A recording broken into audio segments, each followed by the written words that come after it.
중국 시골 마을에서 일어난 작은 혁명. 600년 전 세종대왕의 뜻이 국경을 넘었습니다.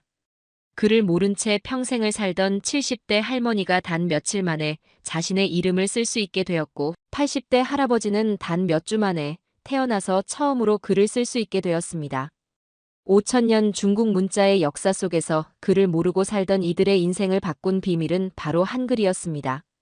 중국의 작은 마을에서 시작된 이 변화가 어떻게 중국 내륙 곳곳으로 조용히 그러나 강력하게 퍼져나가고 있는지, 그리고 이것이 왜 세종대왕이 꿈꾸던 모든 백성이 쉽게 읽고 쓸 수 있는 문자의 길을 그대로 따르고 있는지, 지금 바로 그 감동적인 이야기를 시작합니다. 이게 내가 읽은 거라고요? 저는 중국 내륙의 작은 시골 마을에서 왔습니다. 우리 마을은 산과 들로 둘러싸인 평화로운 곳이지만 도시와는 멀리 떨어져 있어 여러모로 불편한 점이 많습니다. 특히 우리 마을에는 글을 읽거나 쓸 줄 아는 사람이 거의 없었어요. 저도 평생 글을 모르고 살아온 그런 사람 중 하나였습니다. 그날은 마을 공동작업장에서 여러 주민들과 함께 옥수수를 손질하고 있었어요. 젊은 외국인 여성이 마을 노인들을 위한 봉사활동으로 왔다는 소문은 들었지만 직접 마주치게 될 줄은 몰랐습니다. 수아라는 이름의 한국 유학생이 물을 나눠주며 마을 어르신들에게 인사를 건넸어요. 검은색 긴 머리에 환한 미소가 인상적이었죠. 며칠 동안 수아는 저희와 함께 농사일을 돕고 이야기를 나누며 자연스럽게 마을의 일원이 되어갔습니다. 작업이 끝난 후 마을 회관에 모였을 때 수아가 조심스레 제안했어요. 저는 중국어를 배우러 왔지만 혹시 한글에 관심 있으신 분 계신가요? 우리 서로 언어를 가르쳐주면 좋을 것 같아서요. 처음에는 아무도 대답하지 않았습니다. 그러다 제가 용기를 내어 물었어요. 한글도 한자처럼 몇 천 개의 글자를 외워야 하나요? 이 나이에 그렇게 많은 걸 어떻게 외우나요? 못 배울 것 같은데. 수아는 밝게 웃으며 고개를 저었습니다. 아니에요, 할머니. 한글은 완전히 달라요. 한글은 우리나라 세종대왕님이 600년 전에 만드셨는데 백성들이 쉽게 읽고 쓸 수 있도록 특별히 설계하신 문자예요. 모든 소리가 모양으로 표현되어 있어서 기본 글자 24자만 알면 모든 말을 쓸 수 있어요. 이 말에 여러 어르신들이 의아한 표정을 지었어요. 중국은 한자의 복잡성 때문에 문맹률이 아주 높습니다. 특히 우리 같은 시골 마을에서는 글을 제대로 읽고 쓸 수 있는 사람이 정말 드물었죠. 선생님이나 관리들, 그리고 몇몇 젊은이들만이 그 능력을 가지고 있었습니다. 정말 그렇게 쉬운가요? 24자만 알면 모든 걸 읽고 쓸 수 있다고요? 나이 이른이 넘은 나도 배울 수 있을까? 수아는 환하게 웃으며 말했어요. 물론이죠. 세종대왕님이 한글을 만드신 이유가 바로 그거예요. 배우기 어려운 한자 때문에 글을 모르는 백성들이 쉽게 배울 수 있게 하려고요. 한번 보여드릴게요. 그렇게 마을회관 한쪽에서 소규모로 시작된 한글 수업. 처음에는 장난삼아 참여했지만 수아가 보여준 한글은 정말 생각보다 단순했습니다. 둥근 모양과 직선 모양의 글자들이 소리와 연결되는 방식이 신기했어요. 이건 아라고 해요. 입을 크게 벌리고 소리내는 모양을 본떴죠. 그리고 이건 이고요. 소리 나는 대로 따라 해보세요. 처음엔 어색했지만 따라하다 보니 재미있었습니다. 한자와는 달리 한글은 모양을 보고 소리를 내는 게 쉬웠거든요. 물론 쉽다는 게 완전히 쉽다는 건 아니었습니다. 저희 같은 노인들에게는 새로운 것을 배우는 게 여전히 어려웠으니까요. 그렇게 2주 정도 지났을까요? 수아가 제게 종이 한 장을 내밀었습니다. 할머니, 이제 단어를 읽을 수 있을 것 같아요. 한번 읽어보실래요? 사랑. 저는 천천히, 그러나 또박또박 그 글자를 읽었습니다. 그 순간이었어요. 제 인생에서 처음으로 글자를 읽은 순간. 가슴이 두근거렸고 눈시울이 뜨거워졌습니다. 평생 남의 것이라고만 생각했던 글자가 그 순간만큼은 제 것이 된 듯했어요. 이게 내가 읽은 거라고요? 수아는 환하게 웃으며 고개를 끄덕였습니다. 그 순간 마치 어둠 속에서 작은 빛을 발견한 것 같았어요. 이전까지는 몰랐던 새로운 세계의 문이 열린 기분이었습니다. 그날 밤 저는 오랜만에 가슴 설레는 기분으로 잠에 들었죠. 이게 바로 우리 마을에서 일어난 작은 기적의 시작이었습니다. 평생 글을 모르고 살았던 노인들이 한글이라는 새로운 도구를 통해 천천히 세상을 읽기 시작한 이야기죠. 그리고 그 중심에는 수아라는 한국 유학생과 우리 같은 평범한 마을 사람들이 있었습니다. 저희 마을 사람들은 글을 읽지 못해도 평생을 살아왔습니다. 이상하게 들릴지 모르지만 그건 그저 우리의 삶이었어요. 젊은 시절에는 학교에 다닐 기회가 많지 않았고 농사일에 매달려 살다 보니 글을 배울 시간도 기회도 없었죠. 리우는 종종 말했어요. 글이라는 건 남의 것이야. 우리 같은 농부들은 땅을 읽을 줄 알면 충분하지. 그 말이 지금 생각해보면 참 서글프지만 당시에는 우리 모두의 현실이었습니다. 한글 수업을 시작한 지 2주가 지나고 있었지만 솔직히 말하면 의문이 들었습니다. 한글을 배우는 건 재미있었지만 실생활에선 여전히 중국어 한자를 읽어야 했으니까요. 약봉지에 쓰인 복용법, 버스 번호판, 시장의 가격표, 관공서의 공문서. 이 모든 것은 한자로 쓰여 있었어요. 수업이 끝난 후 몇몇 사람들이 모여 이런 고민을 나눴습니다. 한글은 배우기 쉽지만 우리가 정작 읽어야 하는 건 한자인데. 메이가 한숨을 쉬었어요. 리밍이 고개를 끄덕였습니다. 맞아. 내 이름도 제대로 못 쓰니. 평생 도장만 찍어왔지. 그 말에 다들 웃었지만 그 웃음 속에는 씁쓸함이 묻어 있었습니다. 한자는 너무 복잡해서 평생을 살아도 다 배우기 어려웠거든요. 특히 우리 같은 노인들에게는 그림처럼 보이는 문자였죠. 그건 그림이지 글이 아니야. 리우의 말이 다시 떠올랐습니다. 그러던 어느 날 수아는 우리에게 새로운 방법을 제안했어요. 중국어를 한글로 적어보면 어떨까요? 여러분이 평소에 말하는 중국어를 소리나는 대로 한글로 적는 거예요. 처음에는 이해가 잘 안 됐지만 수아가 예를 들어 보여주자 신기했습니다. 우리가 날마다 말하는 중국어 단어들이 한글로 표현된 것을 보니 갑자기 글자가 친숙하게 느껴졌어요. 니하오가 한글로 적혀 있는 것을 보고 리밍은 놀란 표정을 지었습니다. 이게 정말 내가 매일 하는 말이구나. 수아는 칠판에 더 많은 예시를 적었어요. 우어, 아이니, 시에시에, 자이젠 같은 일상적인 표현들이었죠. 우리는 그것을 보며 소리내어 읽었고 신기하게도 우리 자신의 언어를 글자로 표현할 수 있게 되었습니다. 그날부터 우리는 서로에게 중국어를 한글로 적은 짧은 메모를 남기기 시작했어요. 처음에는 그저 니하오, 시에시에 같은 간단한 인사였지만 점점 긴 문장으로 발전했습니다. 마을회관 한쪽 벽에는 우리가 서로 주고받은 쪽지를 붙이는 공간이 생겼어요. 그곳은 우리만의 작은 소통 공간이 되었죠. 한자를 모르는 노인들이 모여 한글로 중국어를 적어 대화하는 특별한 공간이었습니다. 이거 재미있네. 우리말인데 다른 글자로 쓰니 마치 비밀 편지 같아. 메이가 웃으며 말했어요. 수아는 수업 중간에 우리에게 간단한 일기를 쓰는 법도 가르쳐 주었습니다. 모두 우리가 쓰는 중국어를 한글로 적는 방식이었죠. 저는 밤에 집에 돌아와 손전등을 켜고 한글로 중국어 일기를 써보았습니다. 서툴고 어색했지만 제 생각과 감정을 글자로 표현하는 것은 신기한 경험이었어요. 글은 더 이상 완전히 남의 것만은 아니었습니다. 한글이라는 새로운 도구를 통해 우리는 우리 자신의 언어를 글로 표현할 수 있게 되었습니다. 그것만으로도 우리에게는 큰 변화였어요. 수아가 처음 마을에 왔을 때만 해도 이런 일이 벌어질 줄은 아무도 몰랐을 거예요.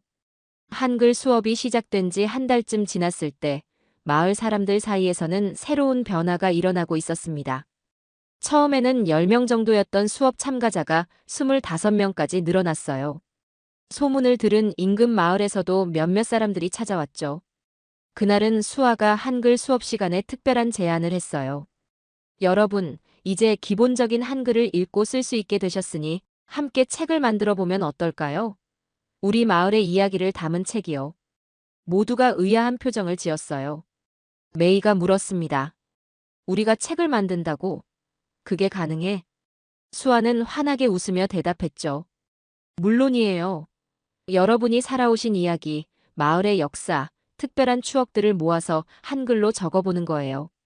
그림도 같이 넣고요. 저는 솔직히 말해서 반신반의했어요. 평생 글을 모르고 살아온 사람들이 책을 만든다니 상상도 못했던 일이었으니까요. 하지만 동시에 설렘도 느껴졌어요. 리밍은 고개를 저으며 말했습니다. 우리가 쓴 글을 누가 읽겠어? 다들 한글을 모르는데. 수아는 천천히 대답했어요. 여러분들이요. 서로의 이야기를 읽을 수 있잖아요. 그리고 여러분의 자녀들, 손주들에게도 보여줄 수 있어요. 우리 할머니, 할아버지가 이런 글을 쓰셨어? 하면서요. 그 말을 듣자 마을 사람들 사이에서 작은 웅성거림이 일었습니다. 평생 자신의 이야기를 글로 남겨본 적이 없었던 우리에게 이건 정말 낯설지만 매력적인 제안이었어요. 장신이 물었습니다. 뭘 써야 하지? 나는 특별한 이야기가 없는데. 수아는 고개를 저었어요. 특별하지 않은 이야기는 없어요. 여러분의 어린 시절 기억, 결혼 이야기, 자녀를 키우면서 있었던 일, 마을의 변화. 이 모든 것이 소중한 역사예요. 그날 밤 집에 돌아와 생각해보니 정말 쓰고 싶은 이야기가 많았어요. 어렸을 때 강가에서 놀던 기억, 첫 아이를 낳았을 때의 기쁨, 가뭄이 들었을 때 마을 사람들이 서로 도왔던 일. 이전에는 그저 머릿속에 묻어두었던 기억들이 이제는 글로 표현될 수 있다는 생각에 가슴이 뛰었습니다. 다음 수업에서 수아는 우리에게 작은 공책을 하나씩 나눠주었어요. 이건 여러분의 이야기 노트예요. 매일 조금씩 써보세요. 한 문장이라도 괜찮아요. 처음에는 어색했지만 날이 갈수록 글쓰기가 편해졌어요. 어떤 날은 그날 있었던 일을, 어떤 날은 오래된 추억을 적었죠. 한글로 중국어를 적다 보니 마치 제 목소리가 글자가 된 것 같았어요. 수업 시간에는 서로의 이야기를 읽고 들으며 웃고 울기도 했습니다. 리밍이 자신의 아내를 만난 이야기를, 메이가 어린 시절 홍수를 겪었던 이야기를 들려주었어요. 같은 마을에 살면서도 몰랐던 서로의 삶이 글을 통해 공유되고 있었습니다. 이건 샤오인이 아니야. 리우가 어느 날 말했어요. 샤오인은 글을 모르는 사람을 낮춰 부르는 표현이었죠. 우리는 이제 글을 쓸 줄 아는 사람들이야. 그 말에 다들 웃었지만 그 웃음 속에는 자부심이 담겨 있었어요. 비록 한글이라는 낯선 문자였지만 그것을 통해 우리는 처음으로 자신의 목소리를 글로 표현할 수 있게 되었으니까요. 책 만들기 프로젝트는 생각보다 오래 걸렸어요. 2달 가까이 우리는 이야기를 모으고 정리하고 함께 읽어보았죠. 수아는 우리가 쓴 글을 컴퓨터로 정리하고 마을 사람들이 그린 그림들을 스캔했어요. 그리고 마침내 우리 마을의 첫 번째 책이 완성되었습니다. 우리들의 이야기라는 제목의 얇은 책이었지만 우리에게는 무엇과도 바꿀 수 없는 보물이었어요. 책을 손에 들고 처음 페이지를 펼쳤을 때 제 눈에서는 눈물이 흘렀습니다. 거기에는 제가 쓴 짧은 문장이 인쇄되어 있었어요. 워 지아오 리린 진니엔 치시. 제 이름은 리린이고 올해 70살입니다. 평생 처음으로 제 목소리가 글자가 되어 책 속에 담겨 있었어요. 우리가 함께 만든 책이 완성된 지 일주일이 지났어요.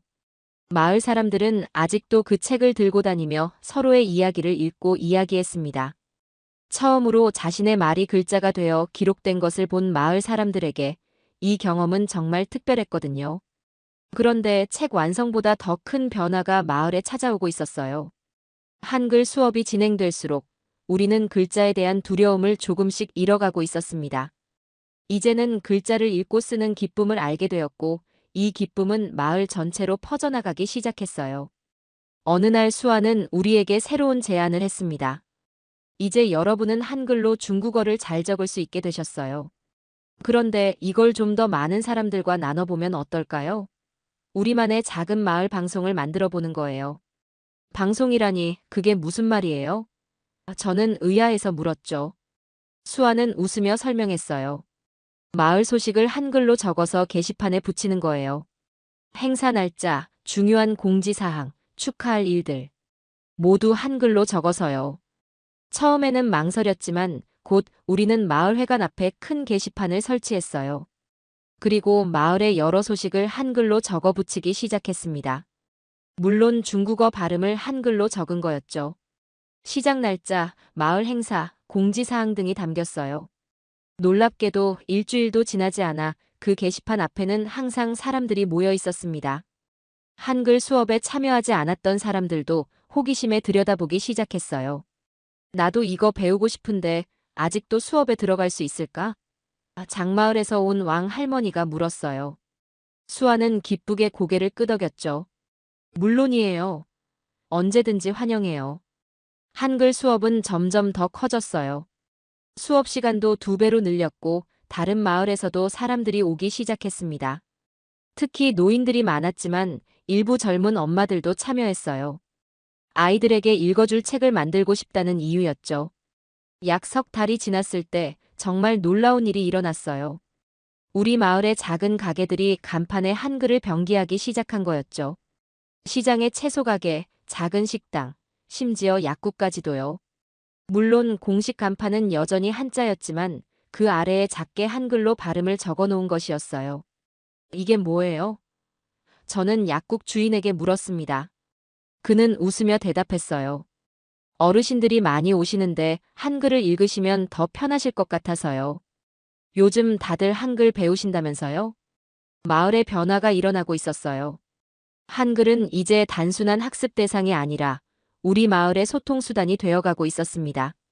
물론 공문서나 신문은 여전히 한자였지만 일상생활에서는 한글이 조금씩 자리를 잡아가고 있었어요.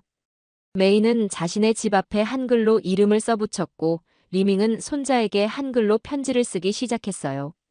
가장 감동적인 것은 마을의 어린이들이 할머니, 할아버지에게 한글을 배우려고 하는 모습이었죠. 할머니, 나도 한글 가르쳐줘요. 리밍의 손자 하우가 방학에 마을에 와서 졸랐다고 해요. 이런 변화는 우리 마을을 넘어 주변 지역으로도 퍼져나갔습니다. 인근 마을의 노인회에서 수아에게 한글 강의를 요청하기도 했어요.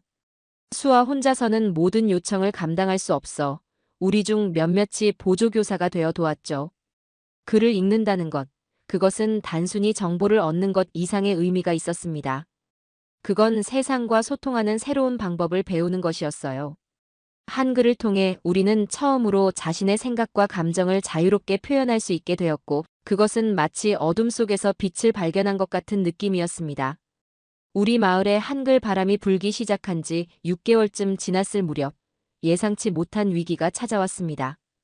군 소재지에서 열린 지역회의에 참석했던 마을 이장이 심각한 표정으로 돌아온 거예요. 이장은 마을 회관에 사람들을 모았습니다. 군에서 우리 마을의 한글 사용에 대해 문제를 제기했다는 소식이었어요. 군 교육부 관계자가 마을을 방문했다가 간판에 한글이 써 있는 것을 발견하고 보고서를 올렸다고 합니다. 외국 문자를 사용해 문화적 정체성을 흐리고 있다는 내용이었죠. 마을 사람들 사이에서 술렁거림이 일어났어요. 수아의 얼굴이 창백해졌고 저도 가슴이 철렁했습니다. 이제 겨우 글자를 읽고 쓰는 즐거움을 알게 되었는데 그것이 문제가 된다니 받아들이기 어려웠어요. 다음 날 군에서 관리들이 마을을 방문했습니다.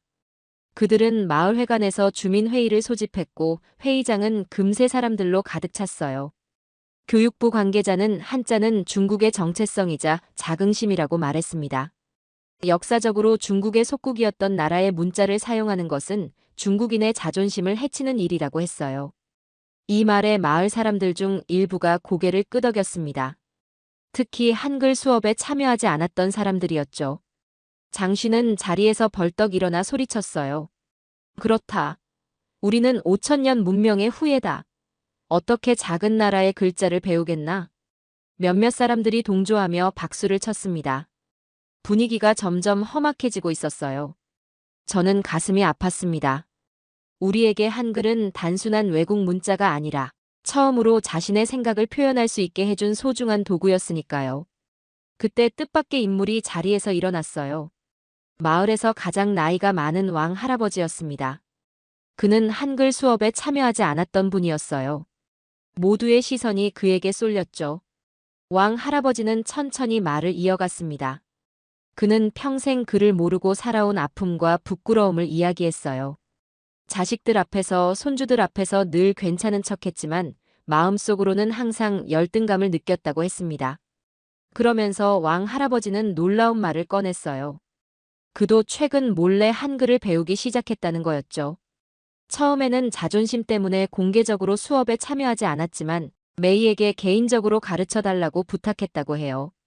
난 여태껏 내 손자의 이름도 제대로 못 썼다. 하지만 이제 왕 할아버지는 주머니에서 종이를 꺼냈습니다. 그가 한글로 적은 손자의 이름이었어요. 이건 우리의 자존심을 해치는 게 아니라 우리에게 새로운 힘을 주는 거야. 그의 말에 회의장은 잠시 조용해졌습니다. 그때 마을의 젊은 선생님인 린이 일어나 말했어요. 그녀는 한자의 중요성과 아름다움을 강조하면서도 노인들이 한글을 통해 얻는 기쁨을 막을 이유는 없다고 했습니다. 두 문자가 공존할 수 있다고요. 교육부 관계자들은 우리의 이야기를 듣고 심각한 표정으로 서로 의논했어요. 마침내 담당자는 우리의 상황을 이해한다고 했습니다. 다만 공공장소에서의 한글 사용은 제한해달라고 요청했어요. 가정이나 개인적인 공간에서는 자유롭게 사용해도 된다고 했죠. 그날 이후 마을의 공식 간판에서는 한글이 사라졌지만 우리의 일상에서 한글은 더욱 소중한 존재가 되었어요. 오히려 이 사건을 계기로 마을 사람들의 단합이 더욱 강해졌습니다. 한글을 배우던 사람도 그렇지 않던 사람도 서로를 이해하게 된 거죠. 저는 이 모든 과정을 지켜보며 문자가 가진 힘에 대해 생각했어요. 그것은 단순히 정보를 전달하는 도구가 아니라 사람의 마음을 이어주는 다리였습니다. 한글은 우리 마을에 작은 혁명을 가져왔어요. 조용하지만 강력한 마음의 혁명이었죠. 마을의 한글 사용에 대한 논쟁이 있고 난 후 우리는 더욱 조심스러워졌지만 동시에 더 단단해졌습니다. 마을회관에서의 수업도 계속되었고 참여하는 사람도 줄어들지 않았습니다. 그러던 어느 날 수아가 특별한 제안을 했어요. 여러분, 한글로 일상을 기록하는 것도 좋지만 혹시 읽지 못했던 소중한 글들이 있다면 함께 읽어볼까요? 제가 도와드릴게요. 그 말을 듣는 순간 가슴이 뛰었습니다. 20년 전 돌아가신 남편이 생각났거든요. 그는 글을 아는 사람이었고 병석에 누워있을 때 저에게 편지를 남겼지만 저는 한 번도 그것을 읽을 수 없었어요. 다른 사람에게 읽어달라고 부탁하는 것도 너무 사적인 내용이라 망설여졌죠. 집에 돌아와 오래된 상자를 꺼냈습니다. 그 안에는 남편의 편지가 고이 접혀 있었어요. 종이는 오래되어 누렇게 변해 있었지만 남편의 정성스러운 글씨는 여전히 선명했습니다. 한자로 빼곡히 적힌 그 편지를 바라보니 또다시 무력감이 들었어요. 아무리 한글을 배웠다 해도 한자는 여전히 저에게는 넘을 수 없는 벽 같았으니까요. 다음 날 용기를 내어 그 편지를 수아에게 보여주었습니다. 이걸 한글로 옮겨 적어줄 수 있을까요? 남편이 남긴 마지막 편지인데 한 번도 읽지 못했어요. 수아는 따뜻한 미소를 지으며 편지를 받아들었어요. 물론이죠. 제가 최선을 다해 도와드릴게요. 수아는 편지의 내용을 하나하나 해석하고 제가 이해할 수 있도록 한글로 옮겨 적기 시작했습니다. 때로는 어려운 표현이 나올 때면 마을의 젊은 선생님인 린에게 도움을 청하기도 했어요. 그들은 정성스럽게 각 문장의 의미를 설명해 주었고 제가 이해할 수 있도록 쉬운 표현으로 바꿔주었죠. 마침내 편지 번역이 완성되었을 때 저는 떨리는 손으로 그것을 받아들었습니다. 한글로 적힌 그 글자들을 하나하나 천천히 읽어내려갔어요. 사랑하는 당신에게 내가 이 세상을 떠나더라도 슬퍼하지 말아요. 우리가 함께한 시간들이 내 인생에서 가장 행복한 순간들이었으니까요. 남편의 마지막 말들을 읽으며 저는 눈물을 참을 수 없었습니다. 그것은 사랑과 감사 그리고 작별의 말들이었어요. 20년 동안 저는 그 편지를 가지고 있었지만 그 내용을 알지 못했습니다.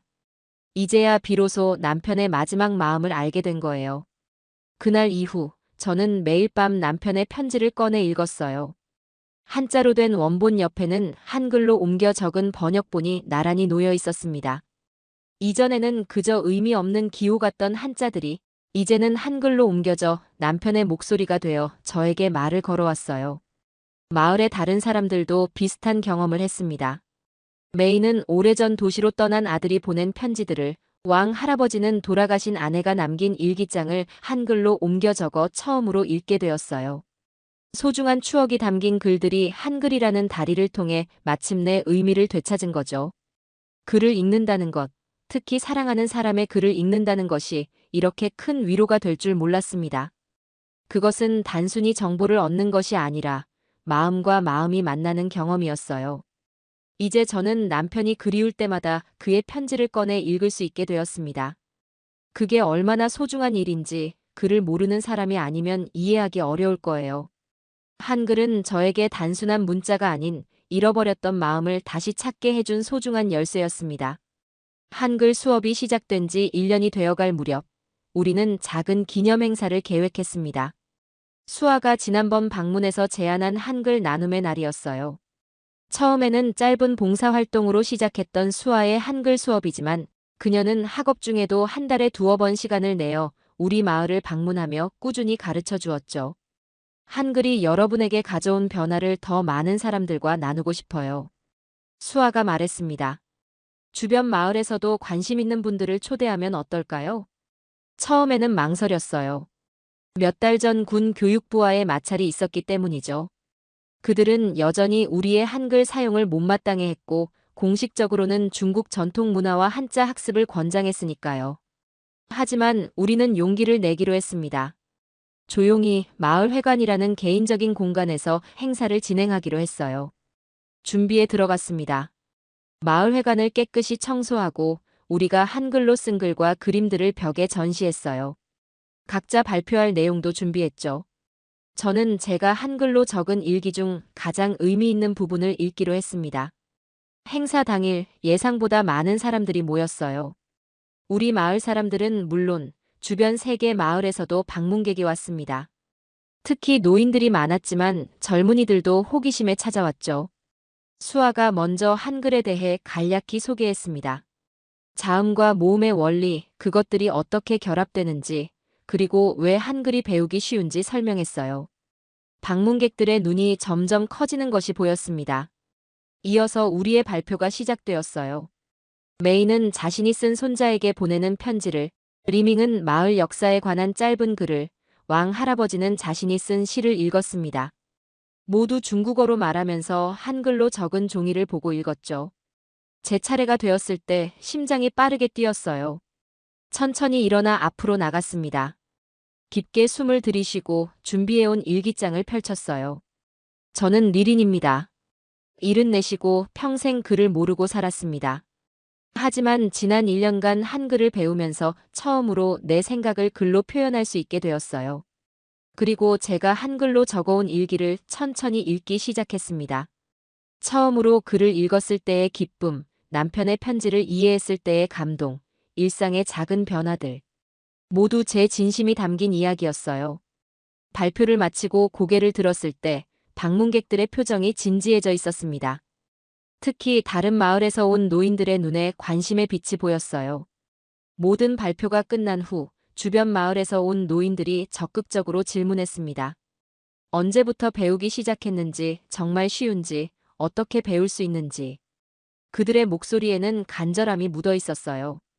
행사가 끝나고 우리는 모두 놀라운 사실을 알게 되었습니다. 다른 마을의 노인들이 자신들의 마을에서도 한글 수업을 시작하고 싶다는 거였어요.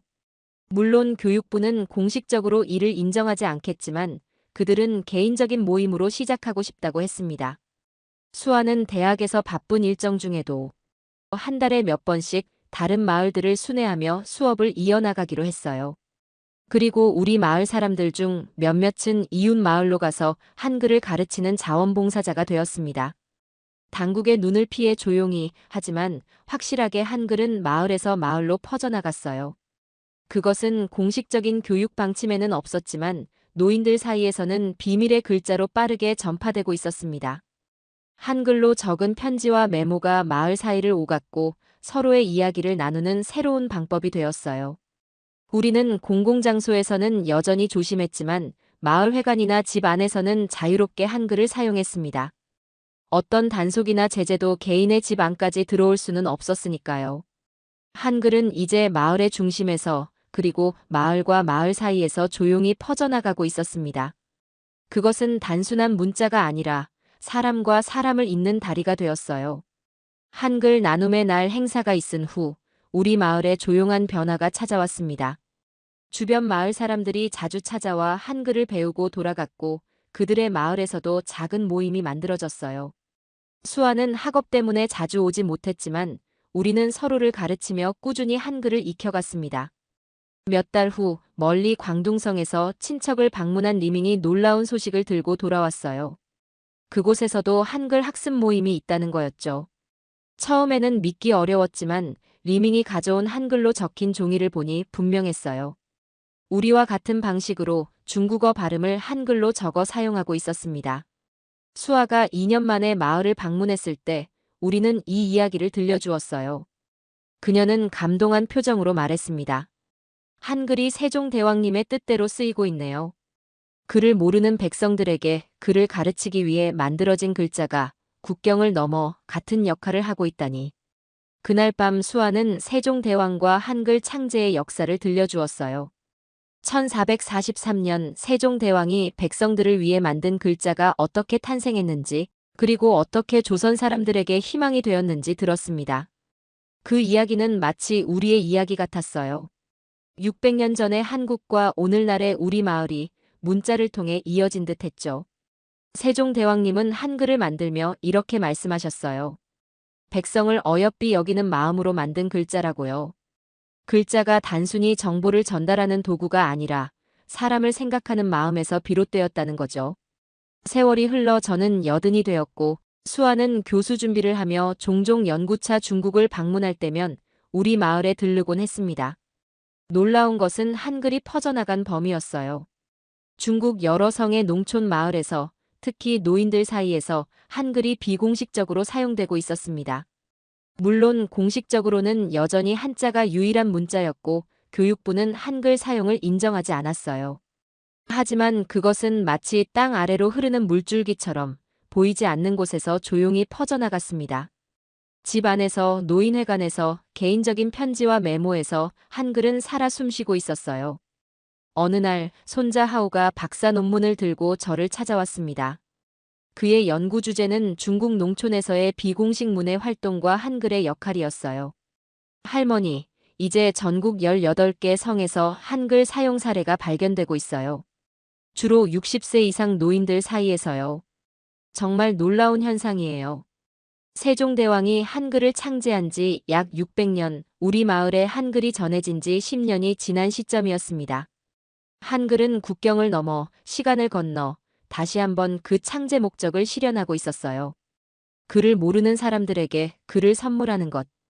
그날 밤 저는 오래된 일기장을 펼쳐보았어요. 첫 페이지에는 제가 처음으로 쓴 한글 문장이 서툴게 적혀 있었습니다. 나는 리린이다. 나는 글을 배우고 있다. 이제 그 일기장은 거의 다 채워졌고 제 인생의 소중한 순간들이 담겨 있었어요. 한글은 우리에게 단순한 문자가 아니었습니다. 그것은 잊혀진 목소리를 되찾게 해준 도구였고 마음과 마음을 이어주는 다리였으며 세대와 세대를 연결해주는 끈이었습니다. 세종대왕의 오랜 뜻이 이곳 중국의 작은 마을들에서 다시 한번 빛나고 있었어요. 글을 읽는 건 기술이 아니라 사람을 읽는 일이었습니다. 세종대왕이 600년 전 만든 한글, 오늘날 중국 시골 마을에서 새로운 생명을 얻었습니다. 단순한 문자가 아닌 소외된 이들에게 목소리를 찾아준 희망의 도구로 말이죠. 국경을 넘어 조용히 퍼져가는 한글의 여정. 오늘 이 감동적인 이야기는 여기까지입니다. 긴 영상 시청해주셔서 감사합니다. 구독과 좋아요는 영상 제작에 큰 힘이 됩니다. 내일은 더 좋은 영상으로 찾아오겠습니다.